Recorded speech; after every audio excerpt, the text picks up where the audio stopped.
नमस्कार श्रोते हो, स्वागत आहे आपलं सफर कथा विश्वाची विदर्शना या यूट्यूब चॅनलवर. आपण आहोत नर्मदा परिक्रमेवर.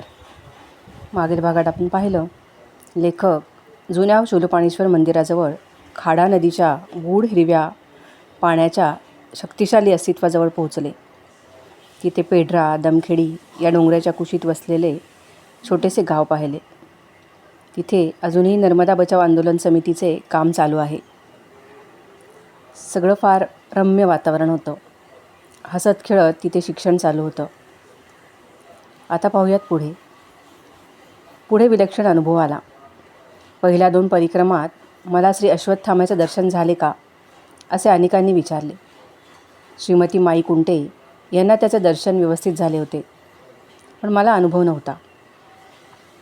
भोवती सगळीकडे डोंगर रांगा, खूप खाली धरणामुळे आलेला पाण्याचा फुगवटा, गर्द झाडी, डोंगरांमधून लागणारा आधीमध्ये येणारा रुंद रस्ता, तो मध्येच कुठेतरी पाण्यात बुडून गेलेला, कठीण डोंगर पार केल्यावर मध्येच भेटणारा नालाही धरण जवळ येत असल्याची खूण. पण अजून 2-1 दिवसांचा प्रवास आहे. अशावेळी पाण्यात तिथे बुडालेले शूलपाणी मंदिर, समोर संगमामुळे झालेला पाण्याच्या विशाल ओढीचा खोल गंभीर प्रवाह, मनाला भोवळ येणारे दृश्य. अचानक माझा पाय घसरला. खाली खोल पाणी, पायाखाली मुरमाचा खच, पाय रोवताच येईना. घसरलो आणि एका झाडाला अडलो.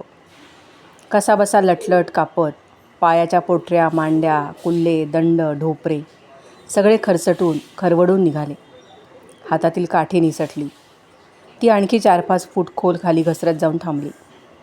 जीवाच्या आकांताने आता मेलो तर मोक्ष मिळणारच आहे याच जिद्दीने नर्मदे हर म्हणत काठी पकडण्यासाठी पुढे जाण्याचे धाडस केले. हातांची बोटे, तळवा खरचटून जखमी झाला, पण काठी हाती आली. खाली, अजून खाली, एक आदिवासी मुलगा तसल्या त्या एकांतात बांबूच्या ओल्या पट्ट्यांच्या दुरड्या करीत बसला होता. त्याने वर मान करून बघितले. मी घाबरलेल्या कोकरासारखा तिथे अडलेला. तो पोरगा तिथून 4-5 पावले उठून पुढे आला. ओरडून म्हणाला, नर्मदे हर महाराज, अगरबत्ती आहे का? आहे म्हणालो. तो म्हणाला, फेका थोड्या खाली. आता खाली कशा फेकणार? युक्ती आठवली. 10-1 अगरबत्तीच्या काड्या काढून दुसऱ्या लंगोटीचा एक दोरा ओढून त्याने एक छोट्या दगडाला गुंडाळल्या आणि त्या मुलाच्या दिशेने तो दगड फेकून दिला. योगायोगाने तो त्याच्या जवळच पडला. त्याने उदबत्त्या पेटवल्या, हवेत हात फिरवला, जमिनीत खोचून ठेवल्या. मी वरून पाहतोय. माझे हातपाय मार खाल्ल्यामुळे थरथर कापतायत. ठरवूनसुद्धा कंप थांबत नाही. आणि इतक्यात समोर एक वृद्ध माणूस, लंगोटी लावलेला, पण समर्थ वाटावा अशा तब्येतीचा. त्याने हात पुढे केला. नकळतच मी डाव्या हातात काठी घेऊन उजवा हात त्याच्याकडे केला. त्याच्या शक्तिशाली हाताच्या पकडीत माझा हात धरून त्याने मला वर ओढले. अगदी वर, डोंगराच्या वरच्या भागावर. तिथे आंब्याची 2 झाडे. त्यावर सहज नजर गेली. कैऱ्या वाऱ्यावर हलत होत्या. वृद्ध समोर बसला. आता लक्षात आले, त्याच्या डोक्याला मोठी जखम आहे. भोवतीने केसांचे जंजाळ. तेल आहे का? त्याने विचारले. गाईच्या जुन्या साजूक तुपाची बाटली माझ्याजवळ होती. हे तूप खूप औषधी, हे चालेल का? विचारले. ते म्हणाले, नको. मी उत्सुकतेने विचारले, तुम्ही असे अचानक आलात? हसून म्हणाले ते, मी इथे शूलपाणीच्या जंगलात राहतो. ही सगळी माझी वास्तव्याची जागा. मी म्हटले, इथं कोणी भेटत असणार तुम्हाला. ते एकदम गंभीर झाले. म्हणाले, तुमच्या गुरूंचं दर्शन झाले मला. आणि क्षणभरच माझ्या डोळ्यांची उघडझाप झाली. अर्धा क्षणही नाही. तेवढ्याच समोर कोणी नाही. तो वृद्ध नाही. कुठे अदृश्य झाला. एका क्षणाच्याही आत इतकी डोळ्यांवर नजरबंदी व्हावी. आणि कानांवर माझाच आवाज मला ऐकू आला, अरे हा अश्वत्थामा, अजून नमस्कार कर. मी तिथेच वाकून नमस्कार केला. दृष्टीला काही दिसले नाही, पण माझ्या डोक्यावर हाताचा पुण्यस्पर्श जाणवला. शहारून गेलो. यांची आणि नर्मदाबाईची दर्शन देण्याची ही पद्धत अनेकदा अनेकांनी अनुभवली आहे.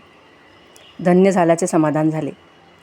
येड्याखुळ्यासारखा किती वेळ त्याच विलक्षण अनुभवात तंद्रीत बसलो. त्यातून बाहेर पडावेसेच वाटेना. जराशाने उठलो आणि चालू लागलो. तो उजव्या बाजूच्या पाण्याच्या पलीकडच्या डोंगरावरून पुन्हा दर्शन झाले. पण क्षणात हवेत विरून गेले. सगळे अतर्क्य, तर्काच्या पलीकडे.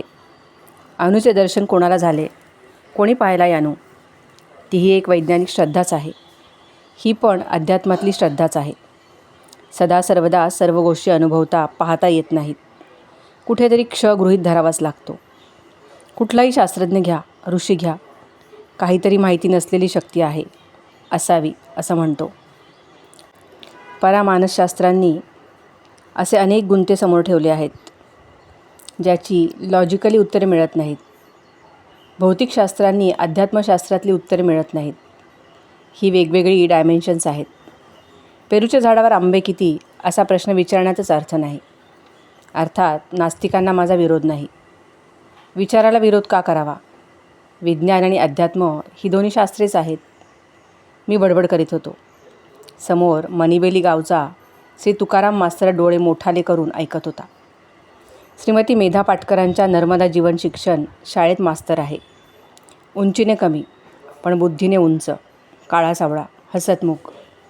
निमगव्हाणचे श्री गिरधर गुरुजी किंवा हे तुकाराम गुरुजी दिसायला साधे, पण श्रीमती मेधा पाटकरांच्या नर्मदा आंदोलनाचे सगळे लाखो कोटींचे हिशोब यांच्या डोक्यात. फटाफटा आंदोलनाची माहिती आकडेवारी देऊन सांगतील. मणिबेलीच्या अलीकडच्या गावी वन खात्याची 2 माणसे काही चौकशीसाठी आली होती.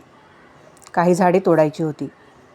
त्या गावच्या माणसांना ते सांगत होते, 12 झाडं तोडा, 8 सांगा, 4चे पैसे आम्ही देऊ, 8 झाडांचे खात्याकडून मिळतील. या आदिवासींनी खोटं काम करणार नाही म्हणून सांगितले. वन अधिकाऱ्यांपैकी एकजण मेधा पाटकरला शिव्या घालून तिच्यामुळे हे माजले आहेत म्हणाला. मेधा पाटकरांना शिवा घातल्यावर शेजारी उभी असलेली एक 14-15 वयाची मुलगी त्वेषाने पुढे आली. मेधाताईंना शिव्या देऊ नका, ती आमचा देव आहे असे सुनावत तिने त्यांच्या फडकन कानफडीत मारली. ते दोघे संतापाने थरथरत होते. मान खाली घालून निघाले.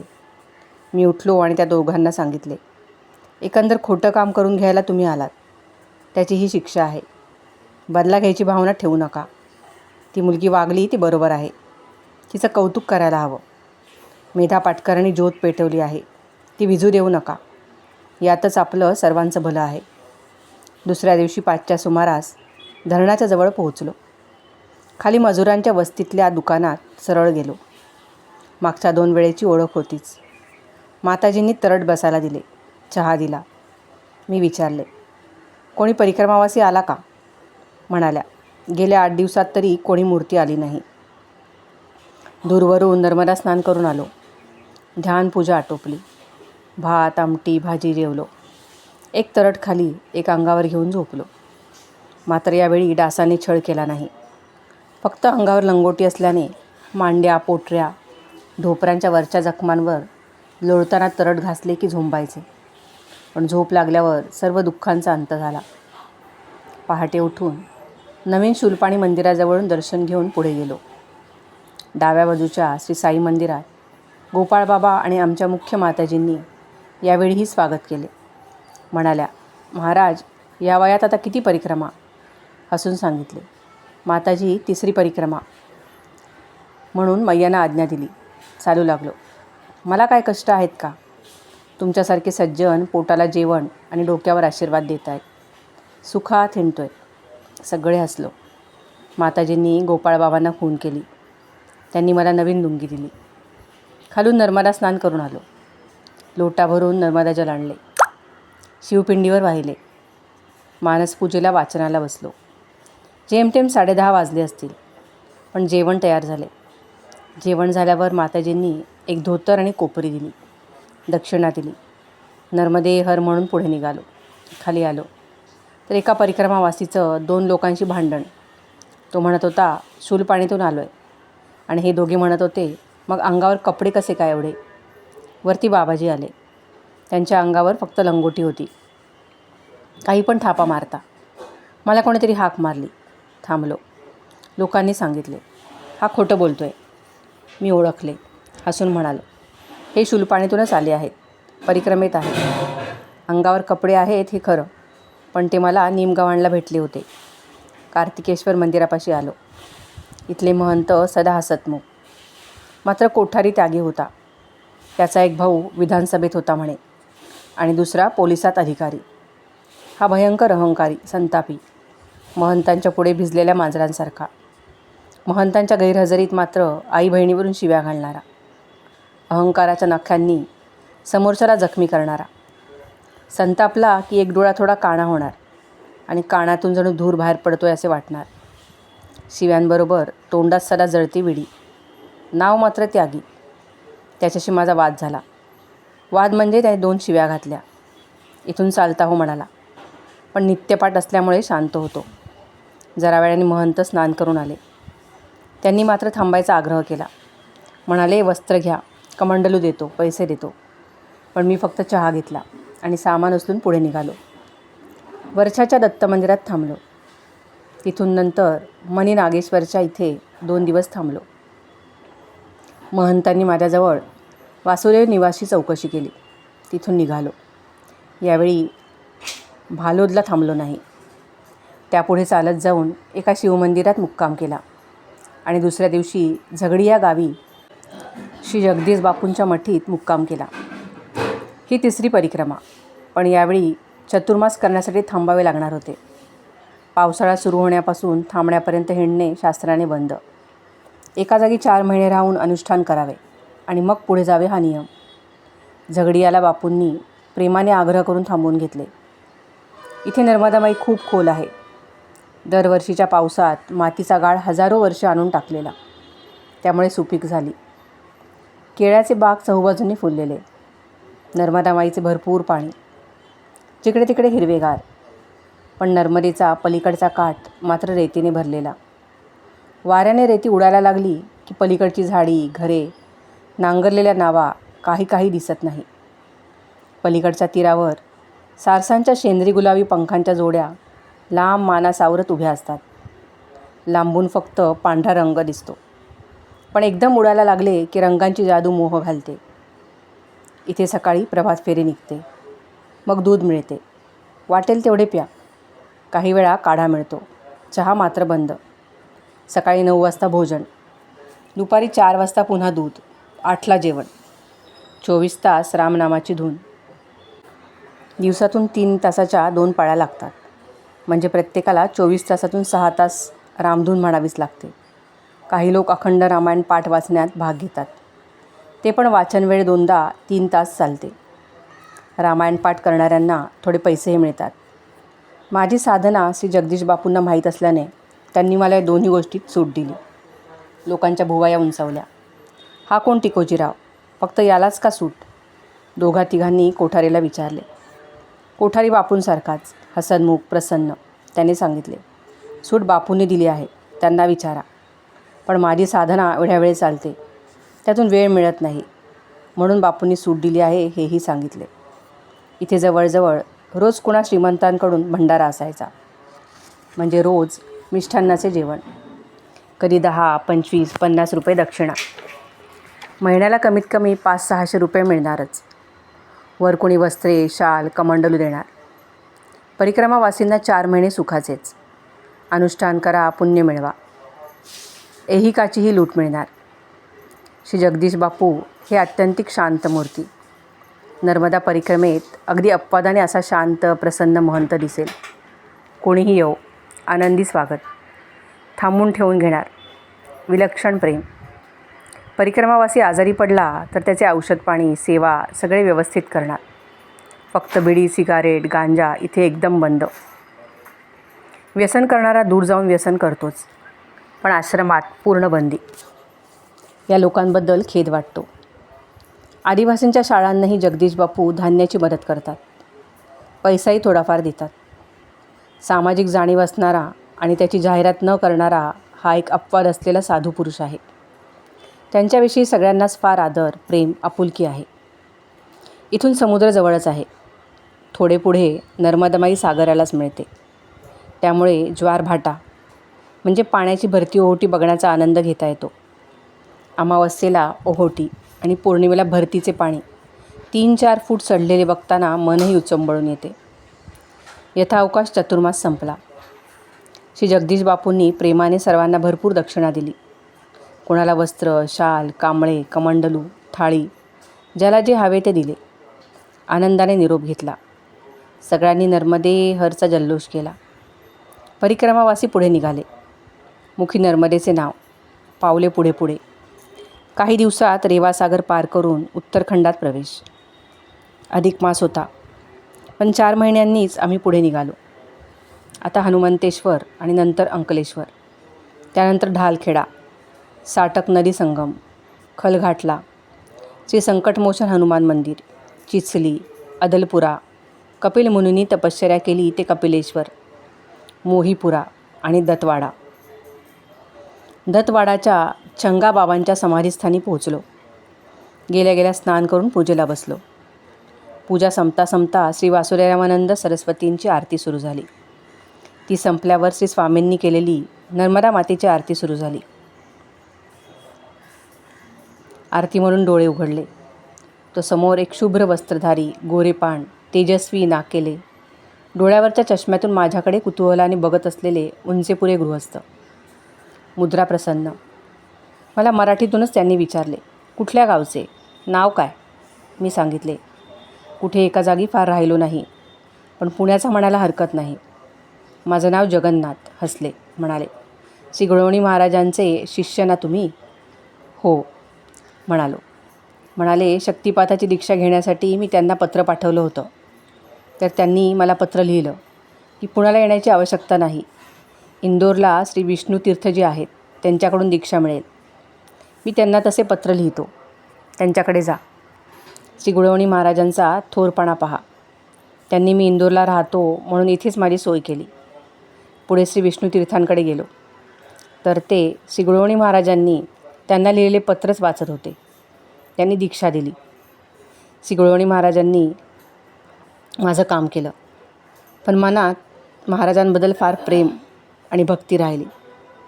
मग मी त्यांचा परिचय करून घेतला. मला वाटले वय 50च्या आसपास असेल. तर हे निघाले 103 वयाचे, इंदोरचे. नाव गणेश दत्तात्रय. आडनाव समजले नाही. हे बालीगावचे सत्पुरुष श्री गजानन महाराजांकडे नेहमी जातात. नारेश्वरला श्री रंगावधूत महाराज यांना पूर्वी नेहमी बोलावून घेत. यांची साधना फार मोठी. स्वभाव आनंदी, बोलणे मोकळे, पण स्वतःविषयी बोलणे अजिबात नाही. त्यांचे वय कळल्यावर मात्र चकित झालो. यांना जातीचे काही देणेघेणे नाही. रामसिंग नावाच्या दरबार या जातीच्या राजपुताकडे राहतात. आज 60 वर्षाहून अधिक काळ याच घरी त्यांची सर्व सोय केलेली आहे. इथे एक विद्रोही बाबा नावाचा साधू राहतो. हा मूळ उत्तर प्रदेशचा. तरुणपणी मुंबईत CPM या पक्षाचा कार्यकर्ता. स्वतःला पक्का कम्युनिस्ट म्हणून घेणारा, पण नंतर अध्यात्माकडे वळला. मी त्याला कधी साधू मानले नाही, कारण हा गृहस्थ भरपूर पैसा, गाडी बाळगून आहे. गावातले लोकही त्याला साधू मानत नाहीत, कारण स्वतःच्या प्रसिद्धीसाठी नाना खटपटी करणारा हा गृहस्थ. पण त्याच्याशी बोलताना मजा यायची. कोण कुठला काय धंदा करून पैसे कमवेल आणि स्वतःला साधू संन्यासी म्हणवेल याचा भरोसाच नाही.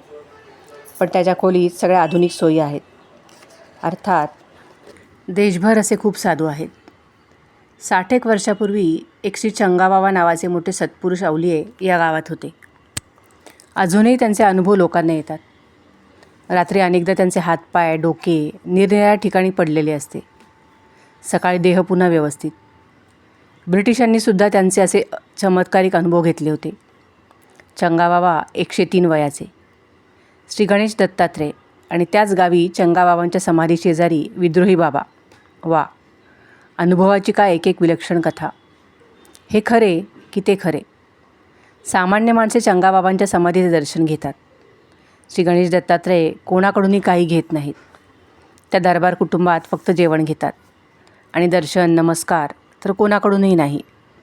पण गंमत म्हणजे विद्रोही बाबालाही लोक नमस्कार घालतात.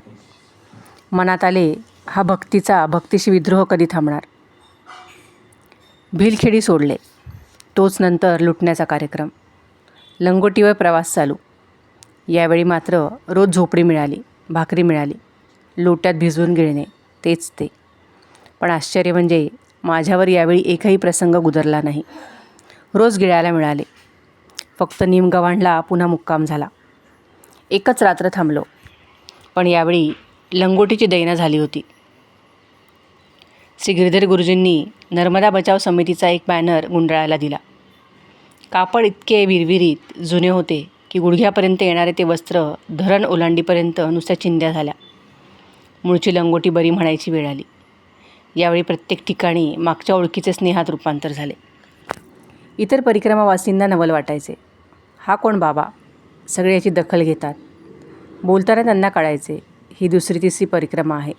कौतुक वाटायचे. तेवढीच नसलेली छाती फुगायची. मात्र कोणाशी गप्पा मारणे वगैरे मुळातच नसल्याने आनंदात होतो. दाताचे दुखणे तसेच होते. पण नर्मदाबाईने त्रास ही वस्तू ठेवली नव्हती. म्हणजे प्रारब्ध भोग आहे तो माई भोगून घेत होती. भालोदला थांबलो. श्री प्रतापे महाराजांनी शाल दक्षिणा दिली. पुढे गेलो. अंकलेश्वरला पुन्हा आदिवासी भक्ताकडे जेवलो. मुक्काम रामकुंड आश्रमात. पहाटे उठून जी दौड मारली ती हासोटपर्यंत. विमलेश्वर, कठपोर. रेवासागर पार करण्यासाठी यावेळी कठपोरला येता येता संध्याकाळ होऊन गेली. शिवमंदिरात पोहोचलो. तो तिथे 5-6 जणांचा कल्ला. भांडण चालू होते. खाली जाळावर चहाचे आधण.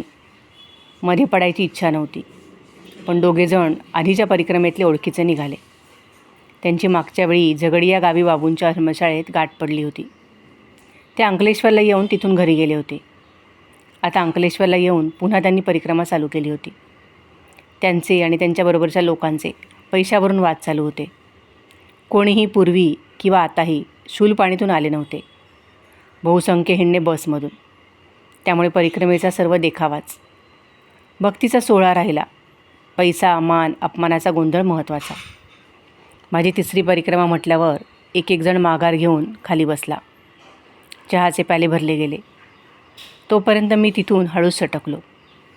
एकाच्या घरी आसन लावले आणि काटोपले. तेवढ्यात घरातल्या माताजींनी भाकरी भाजी दिली. ती पोटात घातली आणि सामान उचलून नावाड्याचे घर गाठले. आता सर्व माहितीचे झाले होते. यावेळी त्याने 30 रुपये घेतले. त्याच्याच दरवाजाजवळ पडून राहिलो. रात्री 10पर्यंत त्याने यादी केली. 2 नावांची सोय केली. सगळ्या लोकांना हाकारले. म्हणाला, नावेपाशी किनाऱ्यावर जाऊन पडा. मी काहींच्याबरोबर गेलो. काही आपले जेवणखाण झाल्यावर आरामशीर आले. माझ्याजवळ एक चादर होती. अजून खाली घ्यायला नव्हते. कुठे मागितले असते तर मिळाले असते, पण रात्री झोपड्यापुरती खाली चादर, वर धोतर किंवा उघडाबंब पडलेले चालत होते. कशाला ओझे वाढवू म्हणून काही घेतले नव्हते. पण एकाजवळ 2 ब्लँकेट, 2 चादरी होत्या. मिळते तर घ्या, कोणाला विकून तरी पैसे करता येतील. या हिशेबाने सामान गोळा करणारे आहेतच. त्यांच्यापैकीच हा निघाला.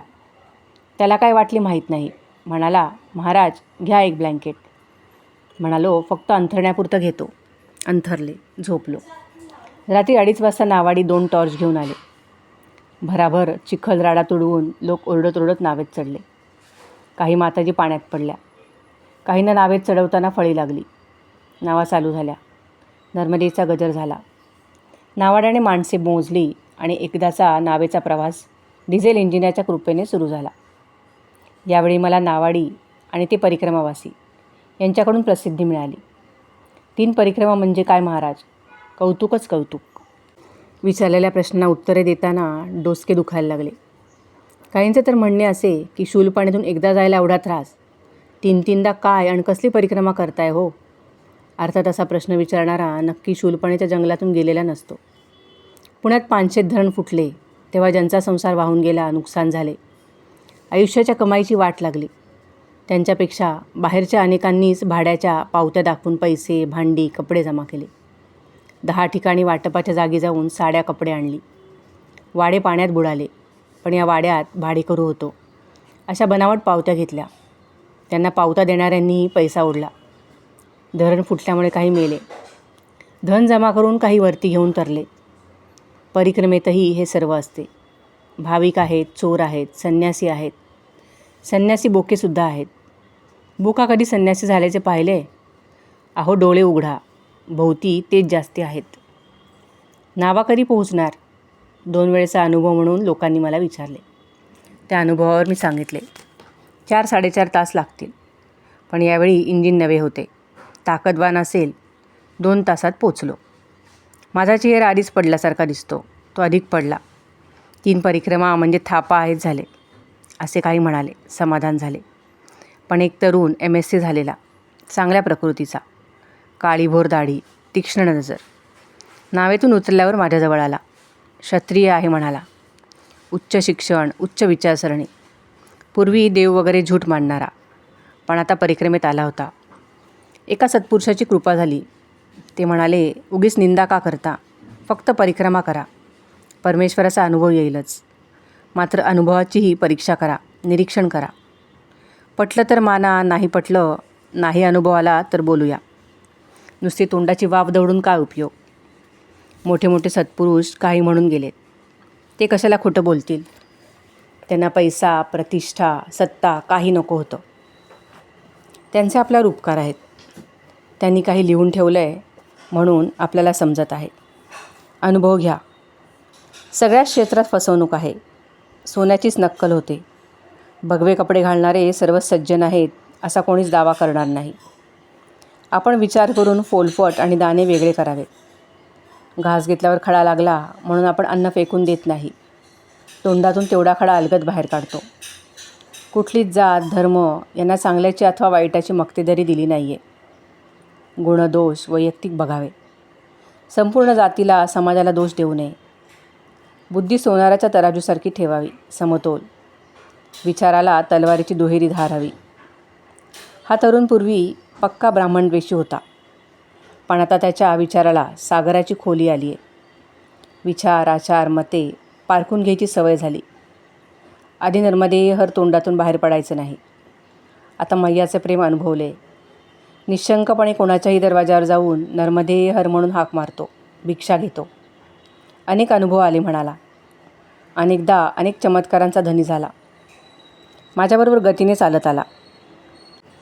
त्याच्या आग्रहावरून यावेळी मिठी तलाईला मुक्काम केला. पहिल्यांदा प्रथम दिवसभर वडाच्या प्रशस्त पारावर गप्पा मारण्यात वेळ घालवला. अर्थात गप्पांचा विषय हाच, अध्यात्म. त्याचे वाचन दांडगे झालेले होते. क्षत्रियाची सहज लढाऊ प्रवृत्ती होती. मिशांवर मूठ फिरवत बोलायची सवय. मला फार आवडला हा तरुण, पण त्याचे नाव मात्र विसरलो म्हणून नुसतं क्षत्रिय म्हणतोय. पहाटे पहाटेच पोचलो होतो. सकाळचा चहा टपरीवाल्याकडे घेतला. तो टपरीवाला नावेतून येणाऱ्या सगळ्यांना सेवा म्हणून पैसे न घेता चहा देतो. पण त्यानंतरच्या चहाचे काय? आम्ही दोघांनी विहिरीवर स्नान केले, पूजापाठ आटोपले आणि त्याच्या हट्टाने आज इथे मुक्काम करायचा ठरवल्याने चहाची तलब भागवायला बाहेर पडलो. माझी चहा सिगारेट बघून तो हैराण व्हायचा. त्याला कुठलेही व्यसन नाही. मी हा असा. सकाळी या धर्मशाळेत शिधा मागायचा. आम्ही शिधा म्हणजे सदावर्त घेतले. दोघांना विचारले, बनवून देता का? हो म्हणाले. तयार झाल्यावर जेवलो. संध्याकाळी कोणाला तरी गाठावे म्हणून बाहेर आलो. बाहेर इमारतीचे काम करणारे आसामी मजूर आले होते. त्यांना विचारले. अर्धे मुसलमान होते, अर्धे दलित. ते म्हणाले, तुम्ही ब्राह्मण आहात, तुम्हाला आमचे चालेल? म्हणालो चालेल. म्हणाले, भात आणि भाजी सारं देऊ. या रात्री 8 वाजता. आम्ही दोघे निश्चिंत. अध्यात्माचा कीस काढला. माझी मते, विचार ऐकून तो हादरला. शंकराचार्यापासूनचा वेदांत त्याला ऐकवला. अध्यात्मातली कोडी सोडवली. पण माझी शिवराळ भाषा ऐकून तो सारखा ठेचकाळायचा. संध्याकाळची साधना वडाच्या प्रशस्त पारावर. उदबत्ती लावली. धुराची सुगंधी वलये हवेत पसरू लागली. पद्मासन घट्ट झाले. डोळे मिट्ट मिटले. भस्त्रिका सुरू झाली. प्राणायाम, कुंभक. अंगाने उघडाच असल्याने पोटाला पडणारा खड्डा पाहूनच चर्चा सुरू झाली. मी माझ्यात अजून पूर्ण वितळून गेलो नव्हतो. त्यामुळे थोडासा भानावर, थोडासा ह्यात असा होतो. पण जरा वेळाने मात्र ढेकूळ पाठाच्या पाण्यात विरघळावे तशी अवस्था झाली. मुक्त निळ्या आकाशाच्या निळ्या रंगात निळाभोर मी सगळा. अंदाजे 9 वाजून गेले असावेत. किमान 2.5 तासापेक्षा जास्त वेळ साधनेत होतो. ती आसामी मुले एकदा येऊन गेली. अजून महाराज जेवायला का येईना. माझी ही अवस्था. भोवतीची सगळी माणसे पायावर डोकी ठेवायला गर्दी करू लागली. उगाच साधनेला बसलो असे झाले. ही असली प्रसिद्धी चांगली नाही. साधनेचा दिवा एकांतातच पेटता ठेवावा. पण आता पश्चातबुद्धी काय कामाची. उठून पळून आसामी लोकांच्या बाहेरच्या खोलीत गेलो. तरुणही बरोबर आला. मस्त भात भाजी सारे ओरपले. रात्री पारावर अंथरूण म्हणून चादर टाकली. वर अंगावर धोतर घेतले. सगळीकडे थंडीमुळे लोक ब्लँकेटात गुप्प झाले. 2-4 जणांनी शेकोटी पेटवून गांजाची आवर्तने चालू केली. मी झोपलो. केव्हा तरी पहाटे अर्धवट जाग आली. अंगावर कोणीतरी शाल टाकली होती. नामस्मरणात पुन्हा झोपून गेलो. पहाटे पहाटे स्पीकरच्या कर्णकर्कश ओम नमः शिवाय भजनाने डोके उठलो. 2 साधू शेकोटीभोवती बसून चहा करीत होते. खाऱ्या पाण्याचा मसूळ बिनदुधाचा पेला त्यांनी समोर ठेवला. काल रात्रीच्या साधनेचा विषय निघाला. गप्प बसलो. चहा पिऊन पुढे सरकलो. क्षत्रिय तरुण उठून त्याने स्मित केले.